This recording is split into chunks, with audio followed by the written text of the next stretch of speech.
Hello दोस्तों, मैं सौरभ राजपूत, आपका pharma trainer, directed focus pharma end of course your success partner in your pharma journey. स्वागत करता हूं आपका इस इंटरेस्टिंग वीडियो में। जी हाँ दोस्तों, ये वीडियो होने वाला है बहुत ज्यादा इंटरेस्टिंग, क्योंकि इस वीडियो में हम लोग बात करने वाले हैं डिटेलिंग के बारे में कि फार्मास्यूटिकल सेल्स में डिटेलिंग क्या होती है और कितने टाइप की डिटेलिंग एक मेडिकल रिप्रेजेंटेटिव को करनी चाहिए। तो देखिए दोस्तों, सबसे पहले अगर हम बात करें कि डिटेलिंग क्या होती है, तो देखिए दोस्तों, डिटेलिंग होती है आपके प्रोडक्ट का एक मैसेज जो आपको डॉक्टर के चैम्बर तक इफेक्टिवली पहुंचाना होता है टू कन्विंस योर डॉक्टर। और जब कोई एक मेडिकल रिप्रेजेंटेटिव डिटेलिंग करता है तो उस डिटेलिंग में उसको अपने प्रोडक्ट का जो यूएसपी है यानी यूनिक सेलिंग पॉइंट, इसके अलावा उस प्रोडक्ट की कुछ हाईलाइट्स पॉइंट्स, उसके इंडिकेशन, उसकी डोजेज फॉर्म, उसके पॉसिबल साइड इफेक्ट, उसका प्राइस, ये सब इंफॉर्मेशन एक डॉक्टर को अपने प्रोडक्ट के बारे में देनी होती है ताकि डॉक्टर आपकी डिटेलिंग से इन्फ्लुएंस होकर आपको उस प्रोडक्ट का प्रिस्क्रिप्शन दे सके। बट दोस्तों, आपने भी देखा होगा एज ए मेडिकल रैप की जो आप डिटेलिंग डॉक्टर के पास करते हो तो हर डॉक्टर उस डिटेलिंग से इन्फ्लुएंस नहीं होता, हर डॉक्टर उस डिटेलिंग से प्रभावित नहीं होता।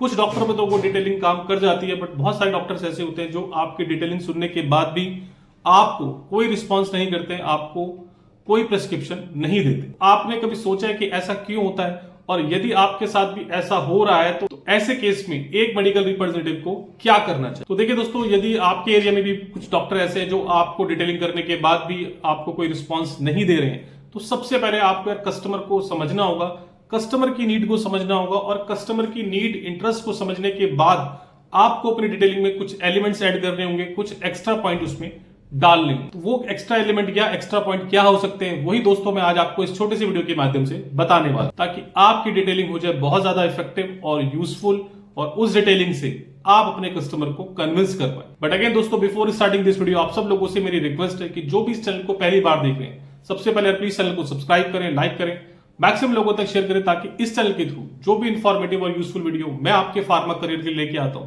मैं चाहता हूं सबसे पहले आप तक पहुंचे। तो देखिए, टाइप्स ऑफ डिटेलिंग की अगर मैं बात करूं दोस्तों, तो जो उसमें सबसे पहली डिटेलिंग होती है ना, वो होती है स्क्रिप्टेड डिटेलिंग और कैन डिटेलिंग। देखिए दोस्तों, आपने भी देखा होगा कि जब आप एज ए मेडिकल रिप्रेजेंटेटिव कोई भी फार्मास्यूटिकल कंपनी ज्वाइन करते हो ना, तो आपको आपकी फार्मा कंपनी अपने प्रोडक्ट के बारे में एक लिखा हुआ मैसेज देती है, एक स्क्रिप्टेड डिटेलिंग देती है, और एक मेडिकल रैप को सबसे पहले उस डिटेलिंग को अच्छे से समझना होता है एंड देन उस स्क्रिप्टेड डिटेलिंग को याद करना होता है, और वही डिटेलिंग याद करके एक मेडिकल रैप डॉक्टर के सामने अपने प्रोडक्ट को प्रेजेंट करता है। बट उस डिटेलिंग का क्या रिजल्ट आएगा, उस डिटेलिंग का क्या आउटकम आएगा, ये टोटली डिपेंड करता है डॉक्टर की नीड पे, कि यदि आप उस डिटेलिंग के थ्रू डॉक्टर की नीड को आइडेंटिफाई कर पाए, और डॉक्टर की नीड को आइडेंटिफाई करने के बाद यदि आप उसको सेटिस्फाई कर पाए, तो ही डॉक्टर आपको प्रिस्क्रिप्शन दे। इसका मतलब ये दोस्तों कि जो आपकी कंपनी ने आपको स्क्रिप्टेड डिटेलिंग दी है, यदि वो उस कस्टमर पे फिट हो गई तो आप समझना आपकी कॉल सक्सेसफुल हो गई है, और नहीं तो आपके जो भी एफर्ट्स थे, जो भी आपने टाइम दिया, वो सब कुछ वेस्ट हो गया। और ये बात ना आपने भी नोटिस करी होगी कि आपकी फार्मा कंपनी ने आपको जितनी मर्जी अच्छी स्क्रिप्ट लिख के दी हो, जितनी अच्छी मर्जी डिटेलिंग दी हो,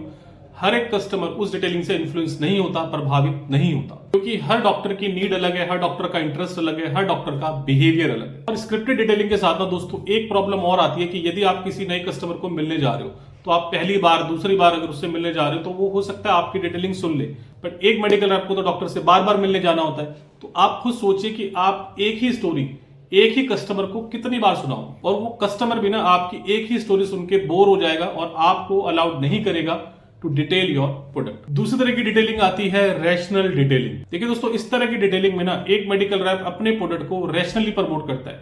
फॉर एग्जांपल कि यदि आपके प्रोडक्ट का एमआरपी जो कंपटीटर ब्रांड है उनसे काफी कम है, या आपके प्रोडक्ट की क्वालिटी बहुत सुपीरियर है, या आपके प्रोडक्ट में कोई ऐसा फीचर है, ऐसा यूएसपी है जो आपके कंपटीटर ब्रांड नहीं दे रहे हैं, ऐसे केस में ना एक मेडिकल रैप को अपनी डिटेलिंग की शुरुआत इस तरीके से करनी चाहिए कि sir, my product offering lowest MRP, highest quality and having this unique selling proposition over the other competitive brand which I am sure is very beneficial to your patient। देखिए दोस्तों, यदि आप अपनी डिटेलिंग में इस तरह के फीचर्स को ऐड करेंगे, पर्टिकुलरली ऑन डॉक्टरों के लिए जो डॉक्टर रैशनली सोचते हैं, तो आपको इस तरह की डिटेलिंग करके उन डॉक्टर से प्रिस्क्रिप्शन मिल जाएगा। तीसरे टाइप की अगर मैं डिटेलिंग की बात करूं तो वो होती है डिटेलिंग विद रिलेशनशिप सेलिंग। दोस्तों, आपने ना बहुत सारे मेडिकल रैप को देखा होगा मार्केट में कि जिनको कोई बहुत ज्यादा डिटेलिंग नहीं आती, उनकी कोई बहुत अच्छी प्रोडक्ट नॉलेज नहीं होती, लेकिन फिर भी कोई कस्टमर ना उस कंपनी का या उस बंदे का प्रोडक्ट मार्केट में लिख रहे होते। आपने सोचा ऐसा कभी कि ऐसा क्यों होता है?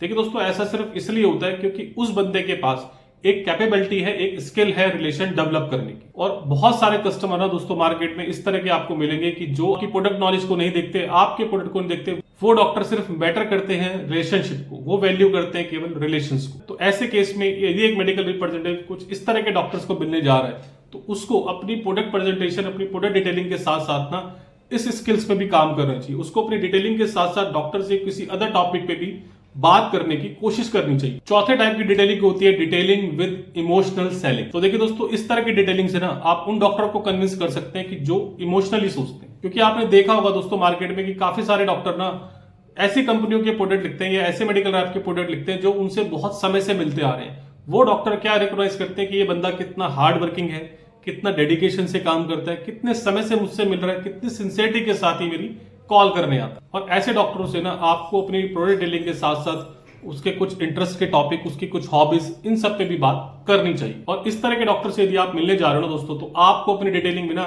ये एक एलिमेंट डालना चाहिए वो आपसे कनेक्ट कर पाए। ठीक है दोस्तों, पांचवी तरह की डिटेलिंग होती है नॉलेज बेस्ड डिटेलिंग। ठीक है दोस्तों, आपने देखा होगा कि बहुत सारे डॉक्टर्स आपकी टेरिटरी में ऐसे होते हैं कि जो बहुत इस चीज को वैल्यू देते हैं कि जो एक मेडिकल रैप या फार्मा कंपनी उनसे मिलने आ रही है कि वो उसकी नॉलेज में क्या वैल्यू ऐड कर रही है, वो उससे किस तरह की नॉलेज शेयर कर रही है। इन डॉक्टरों को आपसे क्या चाहिए होते हैं? इन डॉक्टरों को चाहिए होते हैं आपसे साइंटिफिक अपडेट्स, आपको जनरल कुछ रिसर्च पेपर, कुछ स्टडी पेपर। और ये जो डॉक्टर होते हैं ना, ये इसी तरह की एक्टिविटी या इसी तरीके से इन्फ्लुएंस होके आपको प्रिस्क्रिप्शन देते हैं। दोस्तों, यदि आपके टेरिटरी में कोई ऐसा डॉक्टर है तो आपको एज ए मेडिकल रैप अपनी डिटेलिंग में ना ये सब चीजें ऐड करनी पड़ेंगी। आपको उस डॉक्टर से ज्यादा साइंटिफिक होकर बात करनी पड़ेगी, ज्यादा से ज्यादा उसको अपने प्रोडक्ट के बारे में रिसर्च, जर्नल, आर्टिकल, ये सब आपको प्रोवाइड करनी होगी। तो देखिए दोस्तों, ये कुछ ना टाइप्स की डिटेलिंग होती है जो एक मेडिकल रिप्रेजेंटेटिव को अडॉप्ट करनी चाहिए as per doctor need, as per doctor interest. और देखिए दोस्तों, इस तरह की डिटेलिंग आप तभी कर पाओगे जब आप किसी कस्टमर की नीड को, कस्टमर के इंटरेस्ट को, कस्टमर के बिहेवियर को अच्छे से समझ पाओगे।